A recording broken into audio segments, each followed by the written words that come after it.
하나님의 말씀을 주시는 방법은 그 말씀을 책에 기록해서 우리에게 기록, 그러니까 문자의 기록을 통해서 알려주시는 방법이 있어요.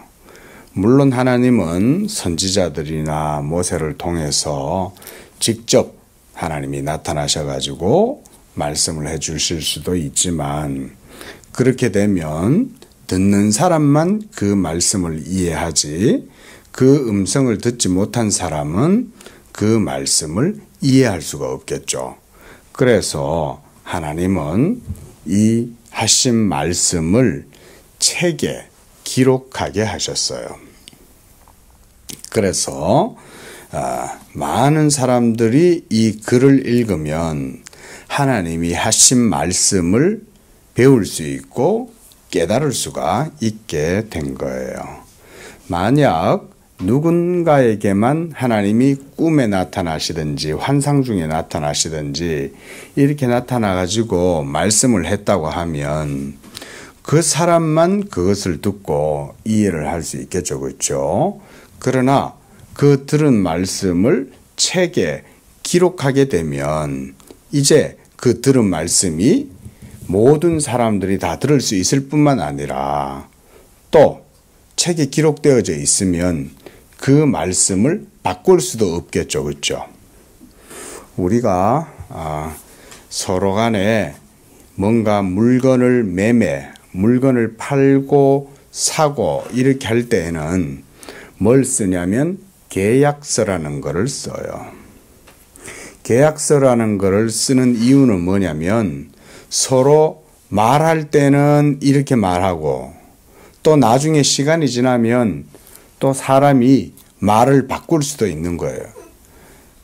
아니, 당신이 나한테 이 물건을 살 때 나한테 100만 원을 주기로 했지 않습니까?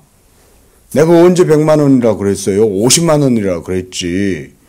아니, 전에 분명히 100만 원이라고 그랬는데 왜 지금 와서 50만 원이라고 그래요? 아이, 무슨 소리예요? 나는 50만 원이라고 그랬어요. 자, 50만 원 받으세요. 이러면 계약이 되겠어요? 안 되겠어요? 안 되겠죠. 그죠? 그러니까 하나님이 자기가 하신 말씀을 선지자들을 통해서 문자로 기록을 해놓게 하신 거예요. 그래서 그 문자에 기록된 그 내용을 따라서 하나님이 하신 말씀을 이해하면 한 사람만 이해하는 게 아니라 그 글을 읽을 수 있는 모든 사람들은 다 그 내용을 이해할 수 있겠죠. 그렇죠? 이것이 하나님의 기록된 계시다. 자, 따라해 보겠습니다. 하나님의 기록된 계시의 말씀. 하나님의 기록된 계시의 말씀. 그게 뭐라고요? 성경이다. 성경을 그렇게 하나님께서 기록된 형태로 자기의 말씀을 거기에 보존해 놓으니까 오늘날 전 세계에 있는 모든 사람이 이 기록된 계시의 말씀을 읽고 그리고 하나님의 뜻을 배울 수가 있게 되는 거예요. 그리고 말씀에 기록되어 있기 때문에 이거를 변개하거나 수정하거나 자기 마음대로 뜯어 고치거나 이렇게 할 수가 없어요. 그렇게 해서 하나님은 온 세상 사람들이 하나님께서 하신 이 말씀을 읽고 배우고 그래서 하나님의 뜻을 깨달아 알 수 있도록 해 주신 거예요. 그게 바로 기록된 계시의 말씀이에요. 자, 그렇다면 이 기록된 계시의 말씀은 무엇에 대해서 기록을 해놓고 있을까요? 그것은 31절에 이렇게 말씀하고 있어요. 오직 이것을 기록함은 너희로 예수께서 하나님의 아들 그리스도이심을 믿게 하려 함이다. 그러니까 성경에 기록된 말씀의 모든 내용들을 한마디로 딱 종합을 하고 간단하게 요약을 하면 성경 전체는 뭐에 대해서 가르쳐 준다고? 너희로 예수께서 하나님의 아들 그리스도이심을 믿게 하라. 예수님이 바로 하나님의 아들이시고 그리스도시다. 크라이스트, 그리스도라는 말은 구원자 이런 말이에요. 구약 성경에서는 메시아라고 이렇게 말해요. 그 메시아와 그리스도는 같은 말이에요. 근데 메시아는 히브리 말이고 그리스도는 헬라 말이에요. 근데 뜻은 같은 거예요. 자, 예수님이 하나님의 아들 그리스도시다. 이거를 보여주고 깨닫게 해주기 위해서 성경에서는 그 내용을 기록해 놓고 있다. 그래서 오직 이것을 기록함은 그랬어요. 이 성경에 기록된 내용이 바로 하나님의 아들 예수가 그리스도시라는 사실을 가르쳐 주는 거예요. 이 세상에 많은 종교가 있고 또 어떤 사람들은 자기가 마치 신이다 이렇게 얘기하는 사람들도 있어요.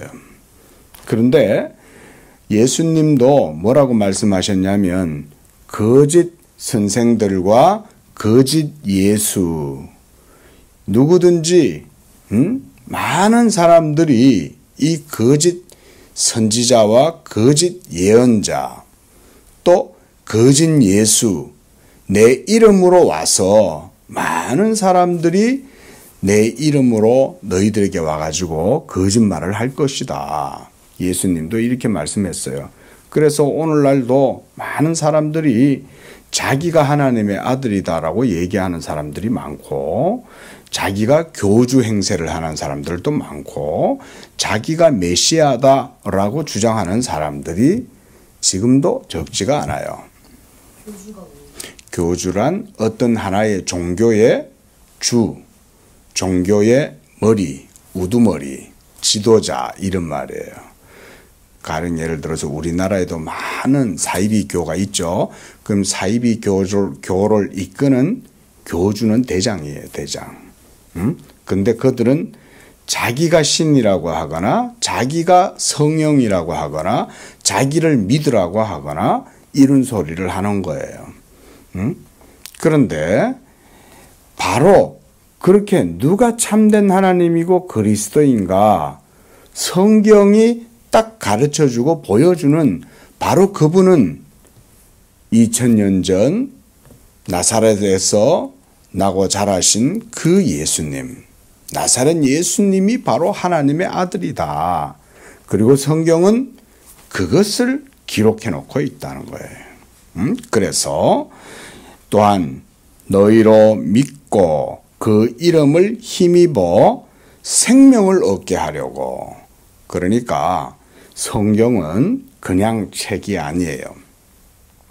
우리가 책이라고 하면 성서 이렇게 읽고 그래서 성서는 불교에도 경전이 있고 저 힌두교에도 있고 또 이슬람교에도 있고 각각 자기들 종교들마다 경전이라는 걸 갖다 놓고 마치 그 속에 뭔가 중요한 게 있다고 얘기를 하지만 그런 것들은 인간들이 짜집기 해서 만들어 놓은 책일 뿐이에요.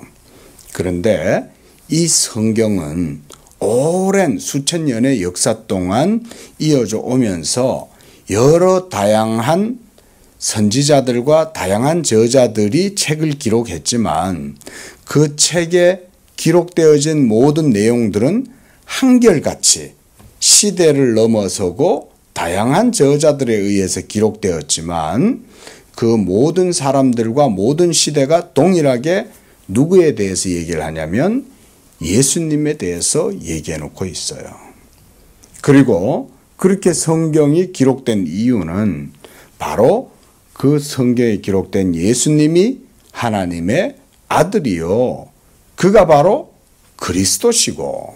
그래서 우리가 이제 이 성경을 읽을 때에 여기서 보면 이것을 읽고 그래서 우리가 믿고 그 이름을 힘입어 생명을 얻게 하려고. 그것이 바로 성경의 기록의 목적이에요. 하나님께서는 이렇게 문자의 형태로 우리에게 하나님의 계시의 말씀을 기록해 주셨어요. 그래서 이 기록된 계시를 보면 하늘에서 우리에게 보내준 편지다, 이렇게도 우리가 표현할 수 있어요.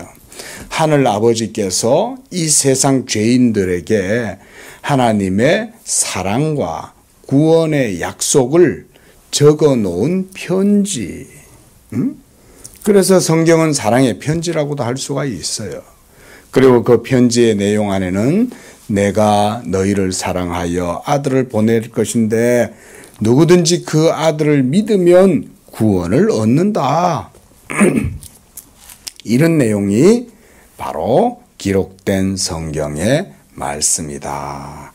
그래서 성경 속에는 모든 성경은 하나님의 성령의 감동으로 기록되었다, 이렇게 말씀하고 있고, 또 이 성경에 기록된 말씀을 함부로 벗어나거나 그것을 빼거나 그것에 뭔가 더하거나 이렇게 하면 하나님께 벌을 받는다, 이렇게도 말씀해 놓고 있어요. 그래서 기록된 성경의 말씀이 너무나 중요하다. 자, 이제 말씀을 맺습니다. 하나님께서는 이 성경에 사람의 언어와 문자로 자기의 말씀을 기록해 놓으신 거예요. 어떤 사람은 이 내용이 불만이에요.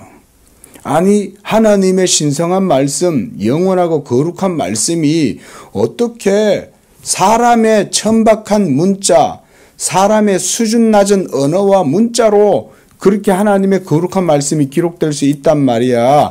그거는 모두 인간의 말일 뿐이야. 그저 인간의 경험이나 체험 같은 거를 적어 놓은 것에 불과해. 이렇게 얘기하는 사람들도 있어요. 얼핏 들어보면 지혜로운 말 같아요.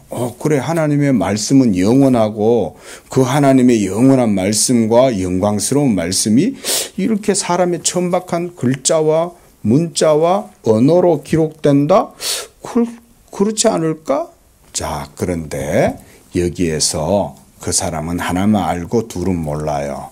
바로 뭐냐면 하나님은 우리를 미워하셔요, 사랑하셔요? 우리를 사랑하시지요? 그러면 우리를 불쌍히 여겨서 구원하시려면 하나님이 자기의 거룩하고 영광스럽고 온 세상 만물을 초월하는 그런 능력의 말씀으로 우리에게 오실 때 어떻게 오시겠어요? 우리한테 맞추어서 오시겠죠, 그렇죠? 그래야 사랑하는 거죠, 그렇죠? 하나님하고 우리하고 비교할 수가 없어요, 그렇죠? 우리는 하나님 앞에 설 수도 없어요. 우리는 사실은 우리 입으로 하나님이라고 부를 수도 없어요. 그런데 지금 우리는 하나님을 섬기고 있고 또 성경을 통해서 하나님의 말씀도 배우고 있고 그래서 이렇게 또 진리를 배우잖아요. 그런데 하나님의 그 말씀이 역사를 초월하고 문자를 초월하고 언어를 초월해서 있다고 하면 우리가 그 말씀을 배울 수 있겠어요, 없겠어요? 배울 수 없겠죠. 그리고 하나님의 사랑도 받을 수가 없어요.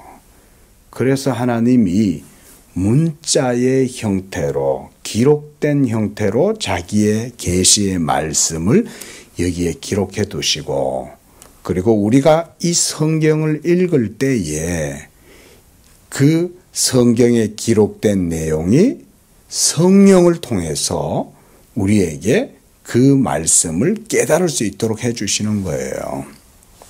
이것을 성령의 감화다. 따라해 봅니다. 성령의 감화. 성령이 건우 속에 예수 믿는 사람 속에서 이 기록된 말씀에 기록된 그 내용, 예수님에 대한 내용을 깨닫도록 해주시는 분. 그가 바로 성령 하나님이에요. 이렇게 하나님은 우리를 사랑하셔서 기록된 계시의 말씀, 바로 이 성경의 말씀을 통해서 우리에게 자기의 말씀을, 계시의 말씀을 깨닫게 해주신다. 그러므로 이 기록된 성경의 말씀을 항상 읽고 또 그 말씀을 외우기를 힘쓰고 또 이 말씀을 배우고 그 기록된 말씀 안에서 하나님을 섬기는 거예요. 알았죠? 기록된 말씀을 그래서 벗어나면 안 돼요. 성경에서 그게 아니다 라고 하면 내 생각을 낮추는 거예요. 내 뜻을 꺾는 거예요. 나는 이렇게 생각하는데 성경은 이렇네? 그럼 성경이 맞나 보다. 이렇게 생각해야 되는 거지. 에이, 성경이 잘못된 거야. 내 생각이 맞아. 이렇게 생각하면 처음에는 지혜로운 것 같지만 시간이 지나면 반드시 거기에는 문제가 생기게 돼 있어요. 자, 오늘 말씀을 맺습니다. 성경은 기록된 하나님의 계시의 말씀이다. 성경의 주인공은 바로 예수님이다. 그리고 성경에 기록된 목적은 우리로 그를 믿고 생명을 얻게 하려고. 그래서 기록된 말씀이 우리가 읽을 때에 성령께서 우리 속에서 감동 감화하셔서 이 기록된 말씀이 생명의 말씀이라는 것을 우리에게 알게 해주시는 거예요. 기도하겠습니다. 거룩하신 하나님 아버지, 우리에게 이 생명의 말씀을 주시고 특별히 그 말씀을 기록된 인간의 언어와 문자의 형태로 이렇게 책에 기록해 놓으시고 이것을 읽는 자들마다 그 성경의 내용이 하나님의 말씀이라는 것을 깨닫게 해주시고 또 성경 속에 주인공이 바로 예수님이라는 것도 깨닫게 해주심을 감사합니다. 우리가 이 기록된 계시의 말씀을 읽고 배울 때에 그 말씀 속에서 예수 그리스도를 깨닫게 하시고 또 성령께서 믿는 우리 마음 속에 역사하셔서 이 기록된 말씀 속에 진리가 있음을 알게 하시고 그래서 우리의 믿음이 구원 얻는 믿음 되고 또 하나님께 영광을 돌리는 믿음이 되게 하여 주시옵소서. 예수님의 이름으로 기도합니다. 아멘.